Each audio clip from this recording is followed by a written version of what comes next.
Good morning student. Sanskrit व्याकरण में आज का टॉपिक है हमारा व्यंजन संधि। इससे पहले क्लास में हम लोगों ने पढ़ा था स्वर संधि के विषय में, और बात करते हैं व्यंजन संधि। व्यंजन संधि किसे कहते हैं? यदि पूर्व पद के अंत में व्यंजन वर्ण हो, पश्चात यदि कोई स्वर या व्यंजन वर्ण हो तो वहाँ पर व्यंजन संधि होती है। व्यंजन संधि के भेद, पहला जो इसका भेद है जशतु संधि।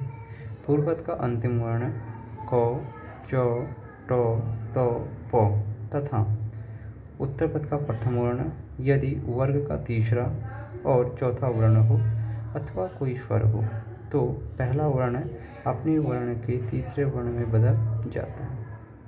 उदाहरण यथा पूर्व पद का अंतिम वर्ण क, च, ट, त, प तथा किसी भी वर्ग का हो और उत्तर पद का जो पहला वर्ण है वो वर्ग का तीसरा अथवा चौथा वर्ण हो। वर्ग अर्थात क वर्ग, च वर्ग, ट वर्ग, त वर्ग, प वर्ग है, उसका तीसरा वर्ण हो अथवा चौथा वर्ण हो अथवा कोई स्वर हो तो पहला वर्ण अपने वर्ग के तीसरे वर्ण में बदल जाता है। आप जो यहाँ उदाहरण लिया गया इसको देखेंगे, वाक जालम क है और जो ज है वो च वर्ग का तीसरा वर्ण है, क, च, छ, ज।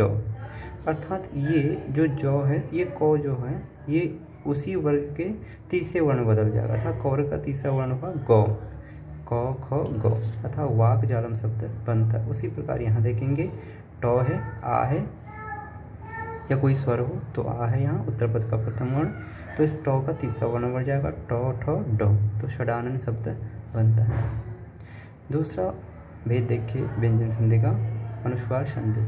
पद के अंत में हलंत मौ के बाद यदि किसी भी व्यंजन के आने पर मौ का अनुस्वार हो जाता है। पद के अंत में कोई भी पद हो उसका अंत में यदि मौ हलंत है और उसके पश्चात भी व्यंजन आने पर मौ का अनुस्वार हो जाए। यदि उदाहरण यथा रामम कथ्यति, आप देखेंगे रामम शब्द में जो मौ है वो हलंत है और जो उसके पश्चात वाला वर्ण है अर्थात उत्तर पद जो है उसका भी प्रथम वर्ण क्या है? व्यंजन है। तो ये अनुस्वार, ये जो मौ हलंत है इसको अनुस्वार हो जाता है। अर्थात मौ हलंत के बाद यदि कोई भी व्यंजन शब्द आता है तो उस मौ हलंत को अनुस्वार कर देते हैं। यदि स्वर है तो उसको हम हलंत नहीं करते। अब देखिए परसवर्ण संधि। अनुस्वार के बाद जो भी वर्गीय परसवर्ण होता है, वर्गीय अर्थात क वर्ग, च वर्ग, ट वर्ग, त वर्ग पर परसवर्ण हो, अनुस्वार के स्थान पर उस वर्ग का पांचवा वर्ण हो जाता है, अनुस्वार ही रहता है। अथवा यदि इस वर्गीय परसवर्ण ना हो अथवा वर्ग से कोई भिन्न वर्ण हो, जैसे क वर्ग, ट वर्ग, त वर्ग, प वर्ग अर्थात ये वर्ण वर्ग ना हो, इससे कोई भिन्न वर्ण हो तो उस शब्द को उस अनुस्वार का पांचवा वर्ण नहीं होता। यदि अनुस्वार के स्थान पर अवर्गीय वर्ण हो तो अनुस्वार वैसा ही रहता है, जो भी मैंने पहले को आपको बताया था कि यदि वर्ग से कोई भिन्न वर्ण होगा तो अनुस्वार ही रहता है, उसमें कोई परिवर्तन नहीं होता। उदाहरण यथा धनम ददाति, आप देखेंगे द वर्ग है, द है और यहाँ नौ है तो इस नौ को अनुस्वार को नौ हो जाता है। आप देखेंगे च वर्ग का है और यहाँ नौ है, मौ अनुस्वार है तो इसको च का पंचम वर्ण हो जाता है। बात करते हैं विसर्ग संधि के विषय में। विसर्ग संधि किसे कहते हैं? विसर्ग के बाद स्वर या व्यंजन आने से जो संधि होती है उसे विसर्ग संधि कहते हैं। विसर्ग संधि के भेद निम्न हैं। उत्पन्न संधि।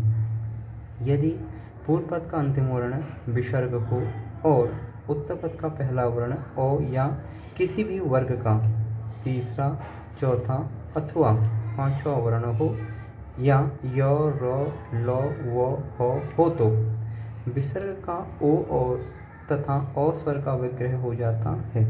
अर्थात सर्वप्रथम उसको गुण संधि होगी, तत्पश्चात उसको अवग्रह चिन्ह का प्रयोग करते हैं। जैसे उदाहरण यथा कह गच्छति, आप देखेंगे विसर्ग है और वर्ग का तीसरा वर्ण है। किस वर्ग का तीसरा वर्ण है? क वर्ग का, क, ख, ग है। तो ये जो विसर्ग है इसको ओ आदेश हो जाता है। इसको क्या आदेश हो जाता है? ओ।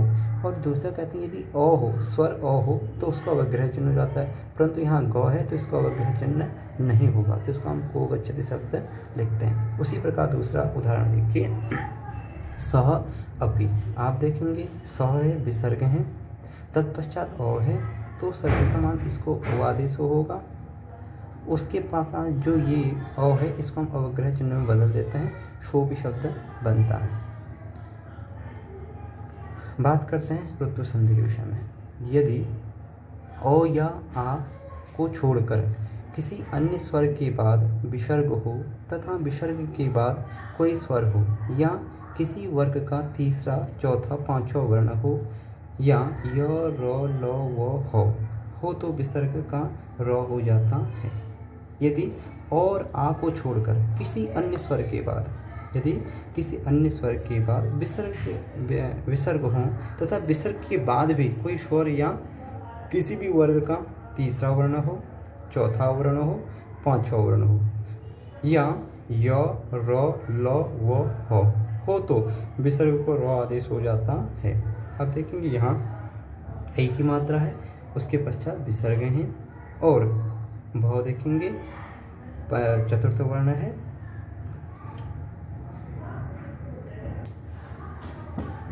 ऐ है विसर्ग है, उसके बाद देखेंगे भव है। भव किस में आता है? पवर्ग का चौथा वर्ण है, जो कि इस नियम के अनुसार बताया गया था। तो इसे ये जो विसर्ग है इसके स्थान पर र आदेश हो जाता है, तो तैर भक्ष्यति शब्द बनता है। दूसरा उदाहरण देखिए, मुनि अयम। आप देखेंगे ई है और ई के बाद विसर्ग है तो और है, तो इस स्थान पर, इस विसर्ग के स्थान पर र आदेश हो जाता है, तो मुनिर रयम शब्द बनता है। तीसरा जो इसके बाद वाली जो संधि है वो है विसर्ग से लोप। यदि विसर्ग लोप था उस विसर्ग को वहाँ से अदृश्य हो जाना, उन विसर्गों को यहाँ से अदृश्य कर देना। जैसे यदि विसर्ग से पहले अ हो और उसके बाद अ से भिन्न स्वर हो तो विसर्ग का लोप हो जाता है। यदि प्रथम जो पूर्व पद है, यदि उसका जो विसर्ग से पहले यदि अ हो और उसके पश्चात कोई अन्य स्वर हो, अर्थात अ ना हो और कोई अन्य स्वर हो, तो उस जो विसर्ग है उनका हम लोप कर देते हैं, अर्थात वह अदृश्य हो जाता है। जैसे रामः गच्छति तो शब्द बनेगा रामः आगच्छति।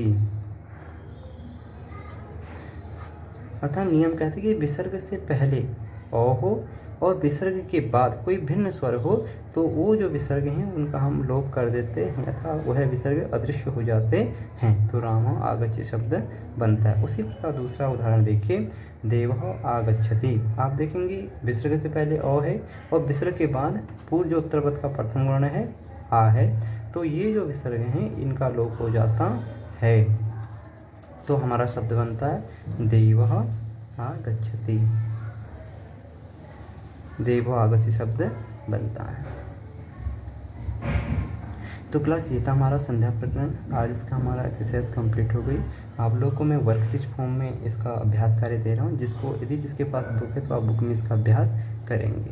थैंक यू, धन्यवाद।